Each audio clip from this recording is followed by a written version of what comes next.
Welcome to the channel Romance. Sometimes, life hands us a moment so raw, so unfiltered, that it splits our reality in two. One moment you're living a normal day, and the next, you're staring at a version of your life you never imagined. This is not just another story of cheating, it's a true infidelity story with a twist, because when I caught him, I didn't scream, I didn't leave. I helped. And that changed everything. A quiet marriage cracking at the seams. Jason and I had been married for 9 years. We weren't the perfect couple, but we loved each other, or so I believed. He was quiet, thoughtful, always working late. I chalked it up to stress. Corporate life was brutal, and I tried to understand. But the dinners stopped, the weekend getaways faded, and the connection that once lit up our bedroom turned into silence. I felt alone in our marriage, unseen. Unheard. I told myself every couple goes through this, but deep inside, I was bracing for something I couldn't name. The day everything changed. It was a Friday. I came home early from work to surprise him with takeout from his favorite restaurant, something simple to say, "I miss you."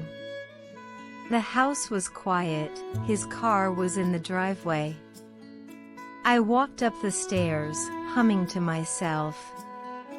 And then I heard it, whispers, then silence, the kind of silence that screams something is wrong.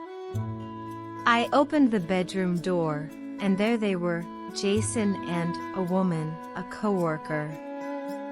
He wasn't doing anything physical, but the way she looked at him, the way he looked guilty, it said enough. I caught him in a moment I didn't expect. The reaction he never expected. He looked at me like a deer caught in headlights. I could see the shame before he said a word. The woman scrambled to leave. She whispered "I'm sorry" as she brushed past me. Jason stood there, waiting for me to explode, but I didn't. I put the food down on the table, sat on the bed, and said, "Talk to me."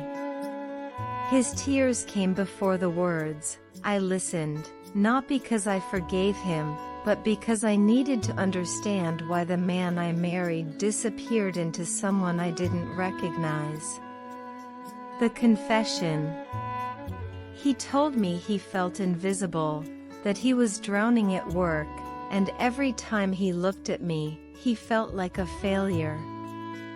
It wasn't about her, he said, it was about escaping how lost I felt. I didn't excuse him, I didn't comfort him, but I also didn't walk away. Because something in me realized, this wasn't just his failure, this was ours. Reflection and raw truth. I stayed in a hotel that night. I needed space. But in that space, I started thinking about the last few years, how we both stopped trying, how we drifted apart without ever screaming. Infidelity doesn't always begin in the sheets, it starts when we stop choosing each other. I wasn't to blame for his actions, but I had to own my silence too. Choosing to help. I went back home. Jason was still there, waiting, unsure. I told him we needed therapy, not just to fix our marriage, but to fix us, individually. He agreed. That day, we started something painful, slow, and uncertain, but honest. Helping him wasn't about excusing the betrayal, it was about rebuilding trust, with boundaries and truth. Therapy, tears, and tough conversations. Therapy stripped us down. Every session was a mirror. We learned how we stopped showing up for each other. How fear, ego, and routine killed the intimacy we once treasured. There were days I wanted to quit, days I cried alone in my car. But we kept going, and slowly, the man I fell in love with started showing up again, not perfectly, but fully. A different kind of forgiveness.